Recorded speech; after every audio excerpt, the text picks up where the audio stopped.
ليلۃ القدر میں یہ دعا زیادہ پڑھا کرو، اللہم انک عفو تحب العفو فاعف عنا۔ اے اللہ تو معافی کو پسند کرتا ہے، سراپا معافی ہے، بس تو ہمیں معاف کر دے۔ قرآن میں دو جگہ اللہ نے لیلۃ القدر کی فضیلت بیان کی، ایک سورہ دخان میں اور ایک سورہ قدر میں۔ سورہ دخان میں کہا انا انزلناہ فی لیلۃ مبارکہ، ہم نے اس قرآن کو نازل کیا برکت والی رات میں، اور سورہ قدر میں ہے انا انزلناہ فی لیلۃ القدر، ہم نے قدر کی رات میں اس کو نازل کیا۔ اور دونوں جگہ قرآن میں ہے تنزل الملائکۃ والروح فیہا من کل امر باذن ربہم من کل امر، کہ فرشتے اس رات میں اللہ کے حکم کو لے کر نازل ہوتے ہیں۔ اور سورہ دخان میں کہا فیہا یفرق کل امر حکیم، ہر حکمت والے فیصلے اس رات میں کیے جاتے ہیں۔ تو یہ سب لیلۃ القدر کے بارے میں ہے، اس کو لوگ شب برات پر لے جاتے ہیں۔ اور قرآن میں ہے خیر من الف شہر، 1000 مہینے سے بہتر ہے۔ تو اس لیے لیلۃ القدر کو تلاش کرنا چاہیے، ہمیں متعین طور پر وہ بتائی نہیں گئی ہے، بتایا گیا تھا نبی صلی اللہ علیہ وسلم کو، لیکن آپ کو بھلا دیا گیا۔ اس میں حکمتیں ہیں، مصلحتیں ہیں۔ بڑی حکمت یہ ہے کہ اگر بتا دی جاتی تو ہم رمضان کے آخری عشرے میں پوری میں عبادت نہ کرتے، پورے سال سوتے رہتے، پورے رمضان سوتے رہتے، اور خاص اس رات کو کچھ اللہ اللہ کر لیتے۔ اور یہ بھی خطرہ تھا بتا دی جاتی تو اس میں گناہ کا عذاب بھی 1000 گنا، سینکڑوں گنا بڑھ جاتا، پھر حجت تمام ہو جاتی، پھر کوئی گناہ گار یہ نہیں کہہ سکتا تھا کہ بھائی مجھے کیا پتا تھا آج لیلۃ القدر ہے، تو بڑا عذاب آ سکتا تھا اللہ کا، کوئی اس رات میں گناہ کرتا۔ تو اس لیے اللہ کی حکمت نے اس بات کا تقاضا کیا کہ اس رات کو چھپا دیا جائے۔ اب امکانات ہیں، پہلی بات تو رمضان میں ہوگی، اتنی بات تو تقریباً یقینی ہے۔ دوسری بات رمضان کے آخری عشرے میں ہوگی، یہ بھی تقریباً یقینی ہے۔ اب آخری عشرے میں پھر ہمیں یقینی نہیں بتایا کون سی رات، یہ بتا دیا گیا کہ طاق راتوں میں، یعنی 21ویں رات، 23ویں رات، 25ویں، 27ویں اور 29ویں، ان راتوں میں امکان زیادہ ہے۔ اور بعض حضرات کے نزدیک 27ویں میں امکان اور بھی زیادہ ہے، بعض حضرات کا موقف ہے، لیکن یقینی بات نہیں ہے۔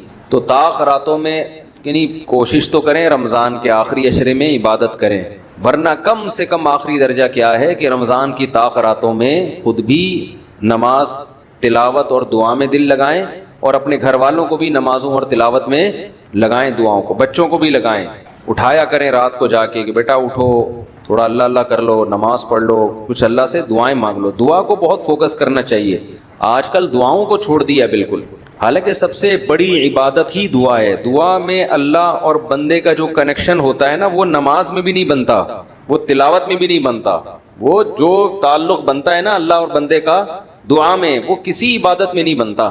تلاوت کا مطلب تو یہ ہے کہ اللہ آپ سے کیا کہہ رہا ہے وہ سن لیں آپ، اس میں تو یہ فائدہ ہوتا ہے، لیکن دعا میں تو آپ اللہ سے تعلق بڑھاتے ہیں نا، آپ اللہ سے مانگتے ہیں۔ تو اس لیے ان راتوں میں خوب گڑ گڑا کے لمبی لمبی دعائیں مانگنے کا معمول بنائیں۔ اعتکاف والے ساتھی بھی بیٹھ جائے کریں اکیلے میں، کہیں کچھ کر لیں، اللہ اللہ سب کچھ مانگ لیں، یہ سوچ کر کہ جو مانگیں گے اللہ ہمیں وہ دے گا۔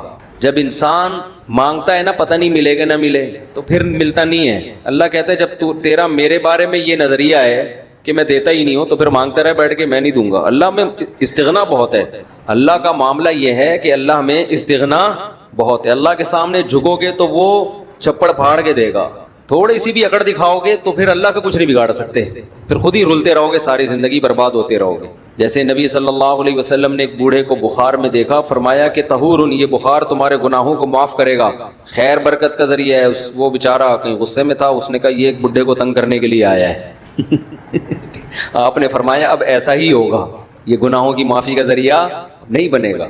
تو دعا میں مانگیں یہ سوچ کر کے یقینی طور پر اللہ میری دعا کو قبول کرے گا، اور بار بار مانگتے رہیں۔ مانگیں کیا، یہ بڑی پرابلم ہے، یہ بڑا مسلمان کے ساتھ مسئلہ ہے۔ بھائی بڑی بڑی چیزیں مانگیں اللہ تعالیٰ سے، سب سے بنیادی ضرورت ہماری کیا ہے؟ فَمَنْ زُحْزِحَ عَنِ النَّارِ وَأُدْخِلَ الْجَنَّةَ فَقَدْ فَازَ، جسے جہنم کی آگ سے بچا لیا گیا اور جنت میں داخل کر دیا گیا، وہ ہے اصل کامیاب۔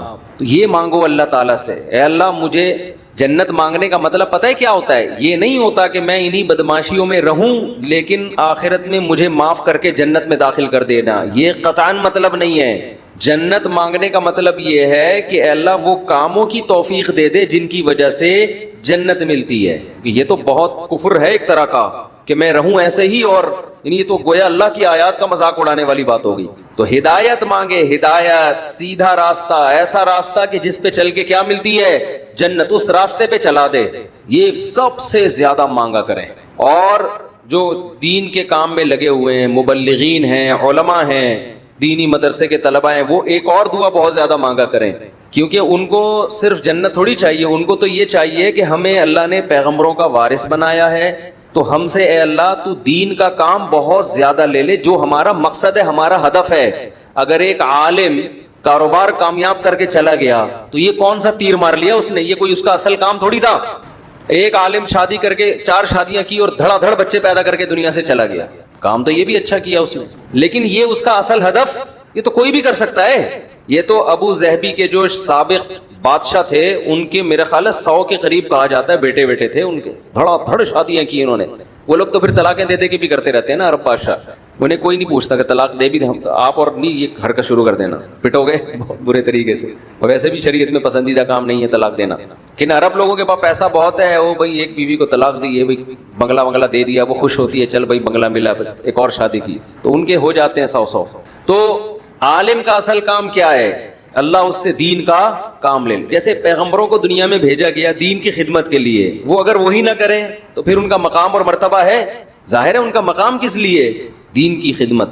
تو جو دینی مدرسوں کے طلباء ہیں، علماء ہیں، ان کا تو یہ فرض ہے کہ اتنا مانگے اللہ سے کہ اللہ ہماری صلاحیتیں ضائع نہ ہوں، تو ہم سے دین کا بہت زیادہ کام لے لے۔ ایک عامی آدمی بھی یہ دعا مانگ سکتا ہے، لیکن طلباء اور علماء کے لیے اس کی اہمیت زیادہ ہے۔ تو اس میں ہمارے حضرت یہ دعا بتایا کرتے تھے، اے اللہ اخلاص کے ساتھ کام لے لے دین کا، کیونکہ دین کے کام میں بہت دفعہ ریاکاری آتی ہے۔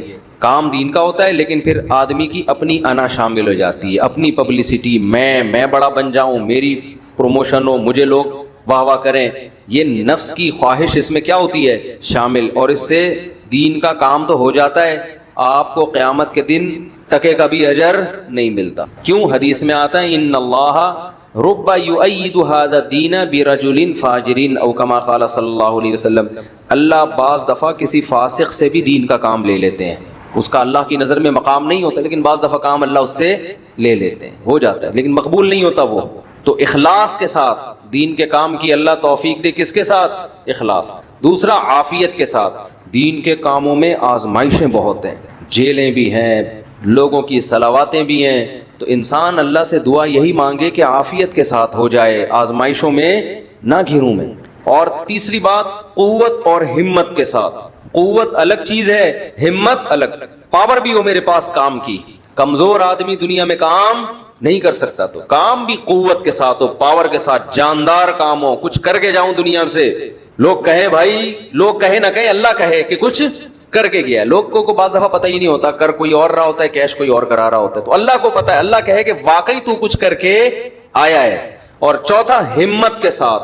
طاقت ہوتی ہے، بہت سے طاقتور ہم نے دیکھے ہیں سستی کی وجہ سے کام نہیں کر رہے ہوتے، پوستیوں کی طرح پڑے رہتے ہیں۔ پاور بھی ہوتی ہے، بولنے کی طاقت، چلنے کی طاقت، دوڑنے کی طاقت، لیکن کیا ہر دوڑنے والا دوڑتا بھی ہے؟ اس کے لیے ہمت بھی تو چاہیے نا۔ کمزور میں ہمت ہوتی ہے، طاقت نہیں ہوتی۔ طاقتور میں، یعنی اگر کمزور میں ہمت ہو، طاقت نہ ہو، وہ بھی کسی کام کا نہیں۔ آپ میں طاقت ہے مگر ہمت نہیں ہے، آپ بھی کسی کام کے نہیں ہیں۔ تو ہمت کے ساتھ، تو یہ 4 الفاظ کے ساتھ دعا مانگا کریں، اے اللہ دین کی خوب خوب خدمت لے لے، اخلاص کے ساتھ، عافیت کے ساتھ، قوت اور ہمت کے ساتھ، اتنی خدمت کہ میں دین کے کاموں میں کسی سے پیچھے نہ رہوں، کیونکہ مقابلہ کمپٹیشن ہے۔ پہلے میں کبھی یہ دعا مانگتا تھا، بلکہ میں کیا، ہمارے دوست تھے، وہ انہوں نے ہمارے شیخ کو خط لکھا کہ وہ میں یہ دعا مانگتا ہوں، اے اللہ میں دینی کاموں میں سب سے آگے نکل جاؤں، سب کو پیچھے چھوڑ دوں میں۔ تو انہوں نے فرمایا یہ سب کو پیچھے چھوڑنے والی دعا ٹھیک نہیں ہے، وہ کہیں گے ہمیں کیوں دعا میں ہرا رہا ہے، تو اپنے لیے مانگنا۔ یہ ایسا ہی ہے جیسے آپ کہہ رہے ہو اللہ مجھے اتنا پیسہ دے کہ وسیم سے زیادہ دے دے مجھے، اور وسیم مجھ سے پیچھے رہ جائے، تو وسیم کہے گا تو اللہ سے جتنا پیسہ مانگ، مجھے کیوں پیچھے کر رہا ہے اپنے، میں نے تیرا کیا بگاڑا ہے بھائی، تو حضرت نے دعا کے الفاظ چینج کروائے, ان سے کہا یوں نہ مانگا کرو کہ میں سب کو پیچھے چھوڑ دوں, بلکہ یوں دعا مانگو میں کسی سے پیچھے نہ رہوں, مجھے اپنے آگے نکلنے کی فکر ہے, دوسروں کو پیچھے چھوڑنے کی نہیں ہے. تھوڑی سی ورڈنگ صحیح کر لو اپنی. تو یہ دو دعائیں بہت مانگا کریں. اپنی اولادوں کے لیے مانگ لے, مجھے ایسی اولاد دے دے جو نیک اور صالح ہو, دین کی خدمت کرے. اللہ کی نظر میں دیکھو, آپ کی اولاد مالدار ہے نا, آپ تو خوش ہوتے ہیں میرا بچہ کتنا بڑا بنگلہ, اللہ کی نظر میں اس کی ویلیو 2 ٹکے کی بھی نہیں ہے. اگر اللہ کی نظر میں ان پیسوں کی, گاڑی بنگلے کی کوئی 2 ٹکے کی حیثیت ہوتی نا, تو موسیٰ کلیم اللہ کو اللہ سب سے زیادہ مال دیتا, سب سے زیادہ مال. اور فرعون تانے کیا دیتا تھا حضرت موسیٰ کو, مسکین, اس کے ہاتھ میں سونے کے کنگن نہیں ہے, میرے ہاتھ میں سونے کے کنگن, میرے پاس باغات جن کے نیچے نہریں بہتی ہیں, موسیٰ کے پاس کچھ بھی نہیں ہے, مسکین. آپ اپنی اولاد کو چاہتے ہو کروڑ پتی بن جائے, دولت مند بن جائے, یہ بابا بھائی مسافر خانہ ہے, لعنت بھیجو یار. بن جائے تو ٹھیک ہے, میں نہیں کہہ رہا ہوں ان کو غریب لاوارث چھوڑ کے جاؤ, فوکس کس کو کرو بھائی, نیک بن جائے, دیندار بن جائے, پرہیزگار بن جائے. اگر پرہیزگار بن گئی نا, اللہ پہ اعتماد اور تعلق ہو گیا, سوکھے ٹکڑوں میں بھی آپ کی اولاد خوش رہے گی. اور اگر پرہیزگار نہیں بنی تو میں نے کروڑ پتی باپ کو دیکھا ہے جس نے کروڑوں روپے کی جائیدادیں بچوں کے لیے تیار کی, اور وہی بچے باپ کو صبح شام ٹینشن بھی دے رہے ہیں اور خود بھی ڈپریشن کی گولیاں کھا رہے ہیں, وہ دین نہ ہونے کی وجہ سے. تو لیلۃ القدر میں کیا دعائیں مانگنی ہے؟ 2 دعاؤں کو فوکس زیادہ کرنا ہے. ایک ہدایت اپنے لیے بھی, اپنے ماں باپ کے لیے, بیوی اور بچوں کے لیے, اپنے بہن بھائیوں کے لیے, اور ان کی ازواج اور ان کی اولاد. یہ آپ کا فیملی کیا ہو گئی؟ کمپلیٹ. یوں دعا مانگے, اے اللہ عافیت والی زندگی دے, سیدھے راستے پہ چلا دے مجھے, میرے والدین کو, والدین میں باپ دادا سب آ گئے, نانا نانی سب آ گئے, میرے والدین کو, میرے بیوی بچوں کو, میرے بہن بھائیوں, ان کی ازواج اور ان کی اولاد. ازواج میں شوہر اور بیوی دونوں آ گئے, تو یہ آپ کی فیملی کیا ہو گئی؟ کمپلیٹ. تو یہ سب کے لیے دعا کر دی. تو چند دعائیں, اب موضوع چل پڑا ہے تو میں بتا دیتا ہوں جو مانگنی چاہیے, کیونکہ ہمارے یہاں دعا ہی نہیں, عجیب طریقے سے دعائیں مانگی جا رہی ہوتی ہے. چند دعائیں بہت ضروری ہیں جو ان لیلۃ القدر میں آپ نے کثرت سے مانگنی ہے. ایک دعا سب سے پہلے میں نے بتایا کیا مانگنی ہے؟ ہدایت. بلکہ اس سے بھی پہلے اپنے گناہوں کی مغفرت, کیونکہ گناہ دعا کی قبولیت میں آڑ بنتے ہیں. اللہ کہتے ہیں تو میری تو کچھ بھی نہیں مانتا اور اپنی مجھ سے منوا رہا ہے, میں جب تجھے آزمائش میں ڈالتا ہوں تو کچھ بھی نہیں کرتا. تو پہلے اللہ سے معذرت کریں, معافی مانگے, جو میرے گناہ ہو چکے معافی چاہتا ہوں, میں اقرار کرتا ہوں میں غلط ہوں, تو میرے گناہوں کو کیا کر دے؟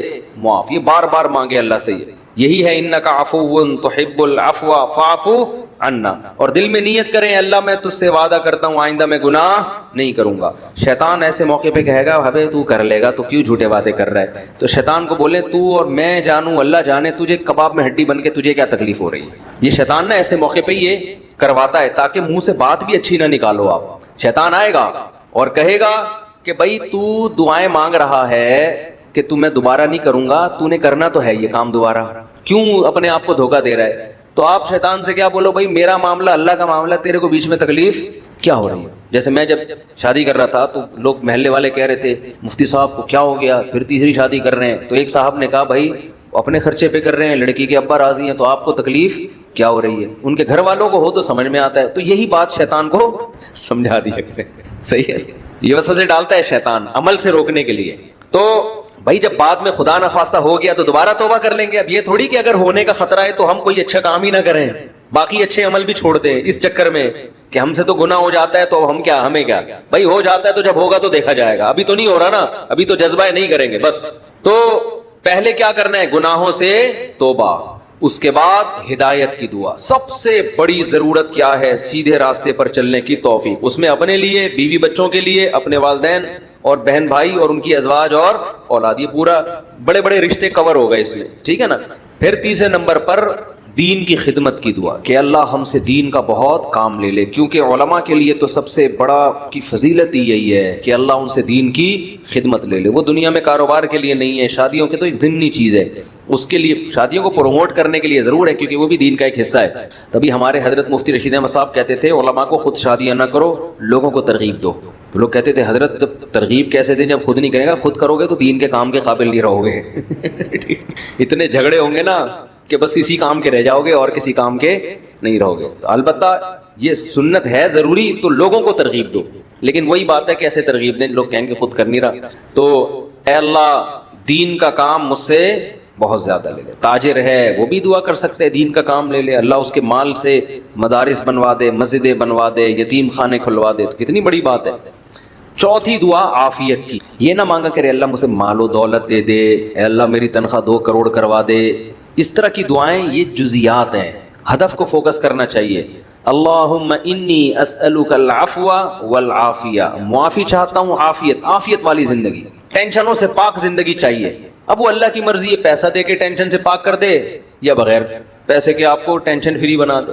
عافیت چاہیے مجھے فی الدین والدنیا والآخرہ، دین میں بھی عافیت، میرا دین بھی مصیبتوں سے محفوظ رہے، میری دنیا بھی اور آخرت بھی. وفی اہلی و مالی، میرے گھر بار بھی پریشانیوں سے محفوظ رہے، بیوی بچے بھی، و مالی اور میرا مال بھی مصیبتوں سے محفوظ. مالوں پہ ہلاکتیں آ جاتی ہیں، فیکٹریوں کو آگ لگ جاتی ہے، تو یہ بڑی جامع دعا ہے، سمجھتے ہو. اس کے بعد ایک دعا اللہ سے اور مانگ لو. شادی شدہ آدمی کے لیے گھر ایک بڑی ٹینشن ہوتا ہے نا، وہ کہہ سکتا ہے کہ میں اللہ سے مصیبت سے پناہ مانگ رہا ہوں، تو مصیبتیں تو میں نے گھر میں خود پالی ہوئی ہیں. شادی شدہ لوگ، بعض لوگوں کی یہ رائے ہوتی ہے، تو یوں دعا مانگو ربنا ہب لنا من ازواجنا وذریاتنا قرۃ اعین، اے اللہ ہمیں ہماری ازواج یعنی بیویوں اور اولاد کی طرف سے آنکھوں کی ٹھنڈک. یہ دعا عورت بھی مانگ سکتی ہے کیونکہ زوج کا لفظ بیوی پر بھی اور شوہر پر بھی. آنکھوں کی ٹھنڈک دے، ان کو ہماری آنکھوں کی ٹھنڈک بنا دے. جب ہم گھر آئیں تو خوشی ہو، میری وائف بیٹھی ہوئی ہے ماشاءاللہ، میرے بچے بیٹھے ہوئے، خوشی ہو. یہ نہ ہو کہ جب گھر آئے تو پتہ چلا بیگم میکے گئی ہوئی ہے تو خوشی سے پاگل ہو جائے آدمی، جیسے کہ آج کل ہو رہا ہے. آدمی کا دکھایا اس کی بیوی میکے جا رہی ہے تو وہ بڑا پریشان نہ کہ یار جا رہی ہے، افسوس ہوا، اور ادھر منہ کر کے خوشی سے ناچ رہے ہیں. ٹھیک ہے نا؟ تو یہ کنڈیشن نہ ہو. اے اللہ ہمارے گھر والوں کو اور اولاد کو ہمارے لیے آنکھوں کی ٹھنڈک. آنکھوں کی ٹھنڈک کا یہاں مطلب یہ ہے کہ ان کو نیک بنا دے. ان کو کیا بنا دے؟ نیک، شریف، شرفا، نماز روزے میں لگے ہوئے ہوں، گھر جاؤ تلاوت کا ماحول ہو، دعاؤں میں لگے ہوئے ہوں، تلاوت کر رہے ہوں. تو جس کی فطرت صحیح ہو اسے یہ عمل دیکھ کر اس کی آنکھیں کیا ہو جاتی ہیں؟ ٹھنڈی. اور اگر آپ گھر میں گئے، بیگم صاحبہ ڈرامہ دیکھ رہی ہیں، سین چل رہا ہے بڑا ٹائٹ قسم کا نا، اور بچے بھی پب جی پہ لگے ہوئے ہیں، فلمیں دیکھ رہے ہیں، میوزک سن رہے ہیں، خدا کی قسم اس سے آپ کی آنکھیں ٹھنڈی نہیں ہوں. میں لوگوں سے کہتا ہوں اپنی بچی کو اسکارف پہناؤ، پراپر ڈریس پہناؤ، پھر دیکھو کتنی پیاری لگے گی آپ کو. اور آپ اس اسکارف جو ہے نا اور اسکرٹ پہنا دو، سلیو لیس کپڑے پہنا دو، آپ کو وہ آنکھوں کی ٹھنڈک نہیں لگے. گھر کا ماحول دینی ہو، طہارت کا، نماز کا، تلاوت کا، معمولات کا. تبلیغ والے کروا دیتے ہیں، اپنی عورتوں کو تبلیغ میں وقت لگواؤ گے تو گھر میں یہ معمولات شروع ہو جائیں گے. تبلیغ میں بڑی جان ہے. بڑے بڑے لوگوں کو میں نے دیکھا ہے، بیگم کنٹرول میں تھی، تبلیغ میں لے گئے، صحیح ہو گئی، گھر کا ماحول بن گیا. اور گھر کا ماحول عورت سے بنتا ہے، آدمی سے نہیں بنتا. تو آنکھوں کی ٹھنڈک بنا دے. وَجَعَلْنَا لِلْمُتَّقِينَ اماما، یہ اسی کی تفسیر ہے. اور ہمیں پرہیزگاروں کا امام بنا.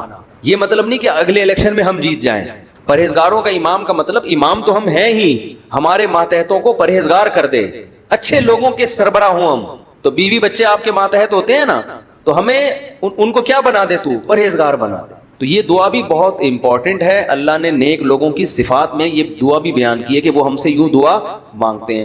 اور 2 دعائیں اور جلدی سے بتا دوں، یہ ٹاپک نہیں تھا، لمبا ہوتا جا رہا ہے مسلسل، اس پہ میں مستقل انشاءاللہ بیان کروں گا. 2 دعائیں اور لیلۃ القدر میں، اور ویسے بھی معمول بنائیں. ایک دعا یہ کہ جہنم کی آگ سے خلاصی. بار بار قرآن یہ بیان کرتا ہے جنت کی طلب اور جہنم کی آگ سے خلاصی. قرآن بار بار کہتے ہیں ہمارے نیک بندوں کے دل میں جنت کی اتنی لالچ ہے کہ راتوں کو اٹھ کے اللہ کو پکارتے ہیں کہ اللہ ہمیں اس جنت کا وارث بنا دے، محروم نہ کرنا اس جنت سے. جن کا آخرت پر ایمان نہیں ہے نا، انہوں نے جنت کو دوسرے درجے پہ رکھا ہوا ہے. میں بھی ہو سکتا ہے جنت ہو، مل جائے، ٹھیک ہے، اس طرح سے مانگ رہے ہوتے ہیں. آپ مجھے بتاؤ دنیا میں آپ کو کوئی ایسا پیکج دیا جائے کہ یہ کر لو تو تمہیں پھر اس کے بدلے میں یہ ملے گا، اس میں 1000 گز کا بنگلہ ملے گا، اور ایسا بنگلہ ہوگا، کروڑوں روپے کا بنگلہ ہوگا، اس میں پھر تمہاری بڑی اچھی شادی ہو جائے گی، بہت خوبصورت بیوی ملے گی تمہیں، اور اس میں تمہاری خوراک ایسی ہوگی، تمہاری جوانی 100 سال تک رہے گی ہے بھائی، اور تمہیں جناب کروڑوں کروڑوں روپے کی گاڑیاں ملیں گی. یعنی جنت کے 10ویں حصے کی بات اگر ہم سے کی جائے دنیا میں تو میرا خیال ہے سارا دن اس کی تلاش اور طلب کے علاوہ ہمارا کوئی کام نہیں ہوگا، کیونکہ یقین ہے نا اس دنیا کو دیکھا ہوا ہے، آخرت کو دیکھا نہیں ہے۔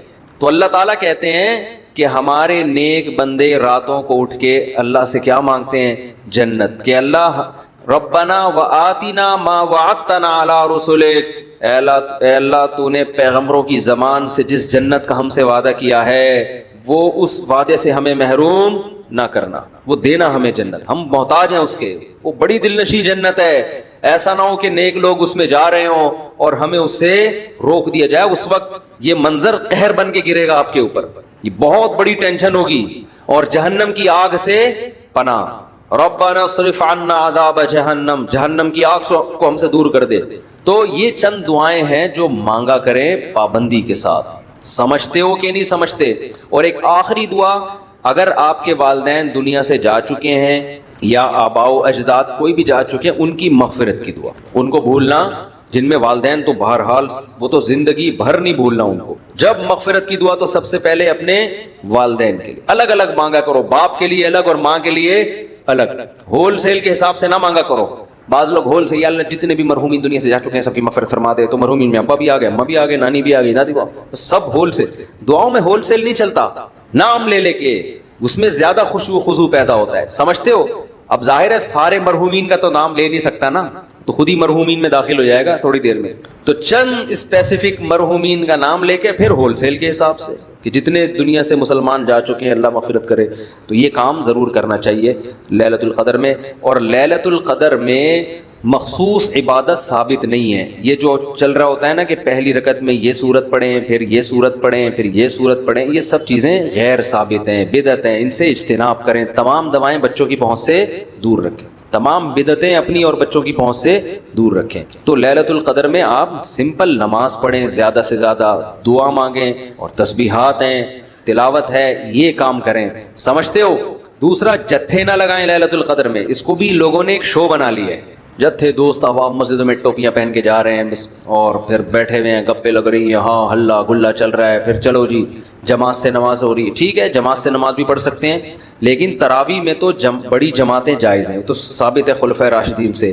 تہجد میں بڑی جماعت ثابت نہیں ہے، لہذا یہ بھی بدعت ہے۔ تراویح تو ثابت ہے نا، اس میں تو جتنے پوری مسجد بھر جائے، لیکن تہجد میں اس طرح تداعی کہ اتنے لوگوں کو اکٹھا کرنا کہ قاری صاحب تہجد پڑھا رہے ہیں سب لوگ آ جاؤ، یہ نبی سے ثابت نہیں ہے۔ جب ثابت نہیں ہے تو جائز بھی نہیں ہے، تو اس لیے تہجد میں اگر کسی نے جماعت پڑھنی ہے 2-3 سے زیادہ افراد کو اکٹھا بولو نہ کریں، تاکہ زیادہ تعداد نہ ہو جائے لوگوں کی، لیکن بہتر یہی ہے کہ اپنے طور پہ پڑھیں تہجد۔ تراویح ہو گئی جماعت کے ساتھ، باقی نوافل کیسے پڑھیں؟ انفرادی میں الگ اللہ سے تعلق بنتا ہے، جماعت میں الگ تعلق بنتا ہے، تو اس میں انفرادی کو فوکس کریں۔ تو کوئی مخصوص صورتیں پڑھنا، پہلی رکعت میں یہ، دوسری میں یہ بھی بدعت ہے۔ صلاۃ التسبیح کی جماعت بھی جائز نہیں ہے، سمجھتے ہو؟ صلاۃ التسبیح انفرادی طور پر تھوڑا سا اختلافی مسئلہ ہے، جمہور علماء کے نزدیک سنت ہے، بعض کچھ علماء ایسے بھی گزرے ہیں جو صلاۃ التسبیح کو نہیں سنت مانتے، وجہ اس کی یہ ہے کہ وہ کہتے ہیں اس بارے میں کوئی بھی صحیح حدیث موجود نہیں ہے، لیکن چونکہ روایات کی کثرت ہے، اور کثرت سے جب روایات ہوتی ہیں تو درجہ حسن تک حدیث پہنچ جاتی ہے، اس بیس پر بہت سے علماء کی رائے یہی ہے کہ پڑھ لینی چاہیے۔ تو جو اختلافی مسئلہ ہو اس میں اگر کوئی بھی رائے رکھتا ہے تو اس میں شدت جائز نہیں، سمجھتے ہو کہ نہیں سمجھتے؟ تو اچھا، میرا موقف چونکہ یہ والا ہے جو ابن تیمیہ رحمہ اللہ کا موقف تھا، تو میں کیا، میری اوقات کیا، بعض بڑے علماء کا بھی وہی موقف ہے، تو اس لیے تو میں بھی اسی موقف کو مانتا ہوں، لیکن کوئی فتویٰ میں یہی دیتا ہوں جو جمہور کا ہے کہ بھئی ٹھیک ہے، جو مفتابی قول تو یہی ہے کہ پڑھ لینا چاہیے۔ عبداللہ بن مبارک، علامہ ناصر الدین البانی رحمہ اللہ نے اس مسئلے میں عبداللہ بن مبارک کی تقلید کی ہے، ان کی نظر میں بھی اس بارے میں کوئی حدیث صحیح نہیں ہے، لیکن چونکہ عبداللہ بن مبارک سے اس کی سنیت منقول ہے تو انہوں نے اس مسئلے میں تقلید کی ہے، کس کی؟ عبداللہ ابن مبارک کی، کہ اتنے بڑے آدمی پڑھتے تھے تو ٹھیک ہے۔ تو خیر کہاں سے لمبی بات چلی گئی، تو لیلۃ القدر میں دعائیں مانگنی ہیں اور گناہوں سے معافی۔ تو گناہوں سے معافی میں گناہ دماغ میں ہوں گے تو معافی مانگے گا نا، تو پہلے اپنے گناہوں کے بارے میں سوچنا بھی ہے کہ میرے اندر خرابیاں ہیں کیا۔ تو there are 2 types of خرابیز، خرابیوں کی کتنی قسمیں ہیں؟ 2، ایک اللہ سے معاملہ ٹھیک نہیں ہے، ایک اللہ کے بندوں سے۔ تو اللہ سے جو معاملہ ٹھیک نہیں ہے، فرض نماز آپ کے ذمے، روزے آپ قضا کر رہے ہیں، بد نظری کر رہے ہیں، سود کھا رہے ہیں، زنا کر رہے ہیں، انٹرنیٹ پر فحش فلمیں دیکھ رہے ہیں، داڑھی کاٹ رہے ہیں اور ازار ٹخنوں سے نیچے رکھتے ہیں اور زکوٰۃ نہیں دیتے، یہ سب کس کے حقوق ہیں؟ اللہ کے۔ حج نہیں کیا، فرض ہوا ہے آپ کے اوپر، اور مخلوق کے حقوق کیا ہیں؟ سب سے پہلے دیکھنا وراثت تو پھوڑ پھاڑ کے نہیں بیٹھا ہوا میں کہیں، ابا کا انتقال ہو گیا ایسا تو نہیں میں کسی کا حصہ کھا رہا ہوں۔ بہن کے حقوق میں آتا ہے نا، وراثت پھوڑ پھاڑ کے بیٹھا ہوا ہے تو بھائی سب سے پہلے بہن کی وراثت اس کے حوالے۔ بڑا بھائی ہے تو چھوٹے بھائیوں کا حق تو نہیں کھا رہا، سمجھتے ہو؟ تو مخلوق میں سب سے پہلے مالی حقوق ہیں، پھر دیکھو قطع رحمی تو نہیں کی ہوئی، ایسا تو نہیں کوئی قریبی رشتہ دار ہو جس کو پورے سال آپ پوچھنے کی توفیق ہی نہیں ملتی، تو قریبی رشتہ داروں کو منا لو، تھوڑا سا ہیلو ہائے کر لو، سلام دعا کر لو ان سے، کیا جا رہا ہے اس میں؟ تو یہ موٹے موٹے رشتہ داروں کے حقوق یہ سوچ کے اللہ سے توبہ کر لو اور وہ حقوق ادا کر لو۔ پھر لیلۃ القدر بنے گی، جس طرح سے آج کل لیلۃ القدر منائی جا رہی ہے نا، حالانکہ وہ منانے کی چیز نہیں ہے، لیکن جس طرح سے منائی جا رہی ہے اس طرح تو بھائی ہزاروں لیلۃ القدر آ جائیں تو کیا فائدہ، تھوڑی بہت عبادت کا ثواب تو مل جائے گا، لیکن جو فضیلت ہے گناہوں سے توبہ کی توفیق اور اللہ تعالیٰ فیصلے کرتے ہیں پورے سال، تو جب جو وراثت کھانے کا ارادہ کر کے بیٹھا ہوا اس کے لیے کیا فیصلے ہوں گے پورے سال، کو سوچ لو آپ۔ تو یہ تھوڑا لیلۃ القدر کے حوالے سے کچھ باتیں تھیں، اللہ عمل کی توفیق دے بس۔